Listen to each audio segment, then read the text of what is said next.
नमस्कार, मैं हूं रवि कश्यप और आप देखना शुरू कर चुके हैं डी मीडिया जंक्शन। देश में लोकसभा चुनाव ज्यों-ज्यों नज़दीक आते जा रहा है, कुछ पार्टियों के नेता जैसे कि एमके स्टालिन का कुछ विवादित बयान आ रहा है। हर बार हिंदू पे हमला हो रहा है, हिंदू समाज पे हमला हो रहा है, सनातन पे हमला हो रहा है। देश के गृह मंत्री अमित शाह जी का एक बयान आता है कि हिंदी राष्ट्रीय भाषा है, उसी को काट करते हुए एमके स्टालिन का बयान आता है कि हिंदी राष्ट्रीय भाषा नहीं बल्कि राजकीय भाषा है। इस मुद्दे पर हमारे साथ आज बात करने के लिए मौजूद हैं डॉक्टर साकेत रमन, जो महात्मा गांधी केंद्रीय विश्वविद्यालय के प्रोफेसर हैं और भारतीय शिक्षण मंडल के प्रांत उपाध्यक्ष हैं।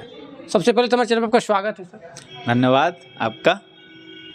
सर, इस मुद्दे पे आपका क्या कहना है कि एमके स्टालिन कहते हैं कि हिंदी राष्ट्रीय भाषा नहीं बल्कि राजकीय भाषा है? देखिए, एमके स्टालिन और जो डीएमके है, करुणानिधि जी की पूरी जो फैमिली है, उनका एक अलग जो है राजनीतिक रुझान रहा है और शुरू से ही वो तमिल अस्मिता और प्रारंभ से ही हिंदी भाषा को लेकर एक दोहरा मापदंड हिंदी भाषा को लेकर के हमेशा से जो है एक गलत अप्रोच को उन लोगों ने उनकी राजनीति का हिस्सा रहा है। और मौलिक रूप से न वो तमिल अस्मिता की बात करते हैं, न वो तमिल अस्मिता के संरक्षक हैं, न वो भारत के संरक्षक हैं। मौलिक रूप से ये सब वोट बैंक के ठेकेदार हैं, जो अपने वोट बैंक की राजनीति के लिए तमिल भावनाओं को जो है जगाते रहते हैं, तमिल भावनाओं को बढ़ाते रहते हैं। और हिंदी, जिसको महात्मा गांधी ने इतना जो है सम्मान दिया, हिंदी जो हिंदुस्तान की बिंदी है, और हमारे माननीय गृह मंत्री महोदय ने हिंदी को जिस तरीके से सम्मानित करते हुए कहा कि हिंदी हमारी राष्ट्रीय भाषा है, क्योंकि हिंदी भारत के राष्ट्रीय एकीकरण का आधार स्तंभ है। और उसको लेकर के भारतीय जनता पार्टी का जो रुझान है, भारतीय जनता पार्टी की जो भावना है, वो निश्चित तौर पे प्रशंसनीय है। और मैं माननीय गृह मंत्री जी के बयान का बहुत बहुत अभिनंदन करता हूं और एमके स्टालिन के बयान की पूरे अपने हृदय से भर्त्सना करता हूं, घोर निंदा करता हूं कि एमके स्टालिन को यह बयान, हिंदी के बारे में ऐसा बयान और ऐसी सोच जो है अपने वोट बैंक की राजनीति के लिए नहीं रखनी चाहिए, और इससे कहीं ना कहीं भारत को नुकसान होगा। सर, जैसा कि आपने कहा कि एमके स्टालिन या उनकी पूरी फैमिली वोट बैंक की राजनीति कर रही है, तो क्या हम ये माने क्या कि किसी को पार्टी बनाना हो तो हर बार सनातन पे हमला करे, सनातन को गाली दे? क्योंकि अभी स्वामी प्रसाद मौर्य का एक अभी बयान आता है कि हिंदू धर्म नहीं धंधा है। इस पे आप क्या कहेंगे? देखिए, स्वामी प्रसाद मौर्य के बारे में मैं यही कहूँगा कि स्वामी प्रसाद मौर्य जी जो हैं वो नेता हैं, और नेताओं का आज के समय में अगर भाजपा का आप विरोध करना है, मोदी जी का आपको विरोध करना है, तो आप मोदी जी का विरोध करने में मोदी जी का विरोध किस मुद्दे पे कीजिएगा? वह व्यक्ति जिसने 370 जैसी धारा को जम्मू कश्मीर से हटा दिया, आज मोदी जी के नेतृत्व में जम्मू कश्मीर जो है, जो कहा जाता था कि भारत का स्वर्ग है, उस दौर में वापसी कर रहा है। मोदी जी के नेतृत्व में पूरी संभावना है कि जल्द ही, जैसा कि हमारे माननीय गृह मंत्री जी ने लोकसभा में अपनी छाती पीट के एक ठोक के ये कहा था, ये दावा किया था, हमारे रक्षा मंत्री राजनाथ सिंह जी ने यह दावा किया था, जल्दी ही हम पीओके को हासिल कर लेंगे, जल्दी ही हम पीओके को किसी भी कीमत पर लेंगे, क्योंकि पीओके हमारा है। तो ऐसे राजनेताओं का विरोध अगर आपको करना है तो आपके पास कोई मुद्दा नहीं है, आपकी राजनीति, आप जो है राजनीतिक रूप से शून्य हो गए हैं। तो अब आपके पास एक सामान्य सा मुद्दा बचता है, सनातन, कि सनातन को गाली दो।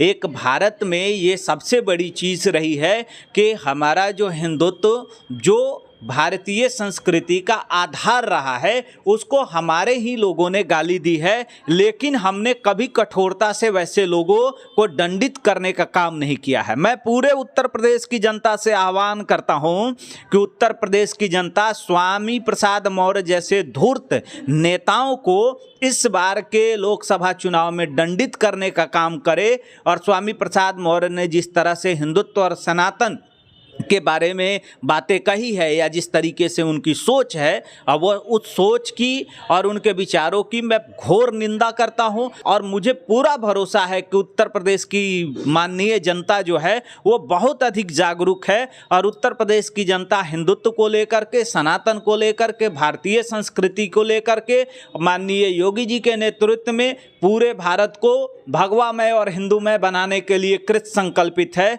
और मेरा पूरा भरोसा है कि इस बार उत्तर प्रदेश की जनता स्वामी प्रसाद मौर्य जैसे नेताओं को एक वोट भी नहीं देगी और माननीय प्रधानमंत्री मोदी जी के नेतृत्व में भाजपा को 400 पार करा करके और एक ऐसी सरकार लाएगी, भारत में एक ऐसी सरकार स्थापित करेगी जो सरकार भारत को सनातन ध्वज पताका के नीचे आगे बढ़ाएगा।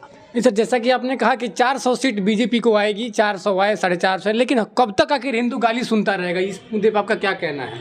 क्योंकि अभी फिलहाल में तो बीजेपी की सरकार है, फिर भी वे लोग गाली दे रहे हैं सनातन को। देखिए क्या है कि प्रधानमंत्री जी बहुत ही धीर गंभीर और बहुत ही आदर्श राजनेता हैं। वो स्वयं दंडित करने में भरोसा नहीं करते हैं। उनका भरोसा है कि ऐसे लोगों को जनता खुद जो है इस तरीके से छोड़ देगी, इस तरीके से छांट देगी, इस तरीके से अलग कर देगी। अभी आप कांग्रेस का हाल देखिए। जो कांग्रेस कभी भारतीय स्वतंत्रता आंदोलन की प्रणेता रही है, जो कांग्रेस जिसमें सुभाष चंद्र बोस, महात्मा गांधी, पंडित जवाहरलाल नेहरू, राजेंद्र प्रसाद जैसे दिग्गज राजनेता रहे हैं, उस कांग्रेस का आज हश्र क्या है? कांग्रेस अपनी ही पीड़ा से दुखी है। राहुल गांधी के रूप में एक ऐसा कमज़ोर नेतृत्वकर्ता मिला है जिनको खुद ही नहीं पता है कि उनको बोलना क्या है। राहुल जी एक अच्छे परिवार के हैं, इस नाते मैं उनका सम्मान करता हूं, लेकिन राहुल गांधी में नेतृत्व कौशल नहीं है, राहुल गांधी में नेतृत्व का गुण नहीं है। अगर राहुल गांधी को यहाँ पे आप लाइए और वार्ड का चुनाव लड़ा दीजिए तो मेरा दावा है कि केवल अपने दम पे राहुल जी वार्ड का चुनाव नहीं, लेकिन वो तो कह रहे हैं कि अगले प्रधानमंत्री हम हैं। अब ये कहने के लिए तो वो तो आप भी कहने लगे, हम भी कहने लगे कि अगले प्रधानमंत्री हम हैं। आप अपना घर का दल बना लीजिए, अपने पापा मम्मी से कहिए कि पापा मम्मी वोट। उनका तो कंडीशन ये है कि जैसे कई नेता आप गांव वगैरह में सुनते होंगे कि घर में कितना वोट है तो 13 वोट है। आज चुनाव लड़े मुखिया जी का तो उस घर के व्यक्ति तो वोट कितना मिला तो 6 ठो, तो घरे वाला वोट नहीं देता है। तो राहुल जी नहीं, लेकिन कर्नाटक और तेलंगाना तो जीत गए, वहाँ बीजेपी बिल्कुल देख। कर्नाटक तेलंगाना जो जीता है राहुल गांधी ने, वो राहुल गांधी और कांग्रेस को श्रेय नहीं है, वो श्रेय भी भाजपा और एबीवीपी को है, वो श्रेय हमारी विचारधारा को है कि जो उनका लीडर है उस लीडर का इतिहास तो आप देखिए। जो उनका लीडर है, जो उनका सीएम फेस है, जो उनका चेहरा है उस चुनाव में, तेलंगाना चुनाव में, उसके बारे में आप पता तो कीजिए कि उसका सोर्स क्या है, वो कहाँ से आया है, वो किस विचारधारा, किस विचार परिवार का हिस्सा है। उनके पास अपना कहाँ कुछ है। अपना कांग्रेस आज जो है एक ऐसा दल है जो अपनी अंतिम सांसें गिन रहा है, क्योंकि कांग्रेस के पास न विचार है, न कांग्रेस के पास नेतृत्व है, न कांग्रेस के पास गुणवत्ता है, न कांग्रेस के पास भारत को लेकर के भारत दृष्टि है। मैं तो मध्य प्रदेश और राजस्थान दोनों में लगभग जो है 5-5, 6-6 साल रहने का मुझे मौका मिला है। एक पूरा छिंदवाड़ा की लॉबी है। छिंदवाड़ा की लॉबी जो है दिग्गी राजा की लॉबी को, राघवगढ़ लॉबी को शिफ्ट करने में लगी रहती है।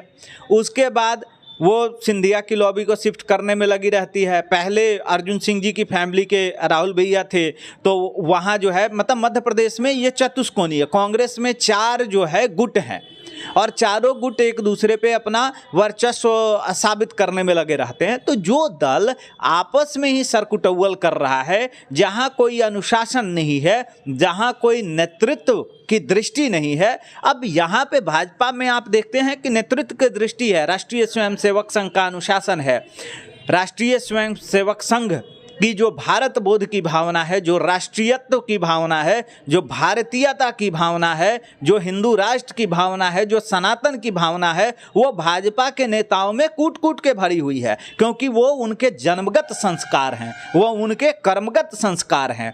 तो इस नाते भाजपा ही भविष्य के भारत के लिए सबसे उपयुक्त है। मैं दावे के साथ कह सकता हूँ कि इंडिया अलायंस अपनी कब्र जो है खुद खो देगा, लेकिन प्रधानमंत्री नरेंद्र मोदी का जो व्यक्तित्व है वो ग्लोबल पॉलिटिशियन का है, विश्व नेता का है।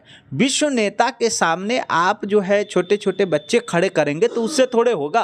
आप वैसे दल से लड़ रहे हैं जिस दल का आधार, जिस दल का और जिस दल का अनुशासन, ग्राउंड पे जिस दल की पकड़, जिस दल का सांगठनिक ढांचा, ये सब जो है आप पे बहुत भारी है।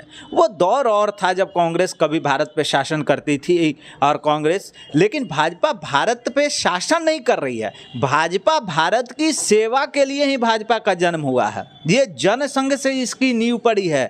कांग्रेस की नींव जो है ये ह्यूम ने डाली थी, अंग्रेजों की दलाली करने के लिए डाली थी।